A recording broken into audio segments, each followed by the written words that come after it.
بسم اللہ الرحمن الرحیم۔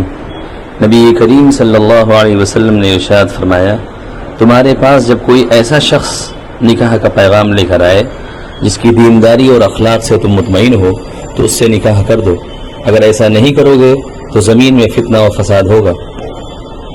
لوگوں نے عرض کیا، اللہ کے رسول اگر اس میں کچھ ہو؟ آپ صلی اللہ علیہ وسلم نے 3 بار ہی فرمایا، جب تمہارے پاس کوئی ایسا شخص آئے جس کی دینداری و اخلاق سے تم مطمئن ہو تو اس سے نکاح کر دو۔ اس سے پتہ چلتا ہے کہ نکاح کے باب میں دینداری کو ملحوظ خاطر رکھنا چاہیے۔ ایک شخص نے حضرت حسن سے فرمایا کہ میری بیٹی کی سے نکاح کے لیے کئی لوگوں نے پیغام دیا ہے، میں کس سے شادی کروں؟ انہوں نے فرمایا کہ اس شخص سے شادی کرو جو اللہ سے ڈرتا ہو، اگر وہ اس بچی سے محبت کرے گا تو اس کا اکرام کرے گا، اور اگر اس کو ناپسند کرے گا پھر بھی وہ اس پر ظلم نہیں کرے گا۔ اس حدیث کو امام ترمذی رحمۃ اللہ علیہ نے نقل کیا ہے۔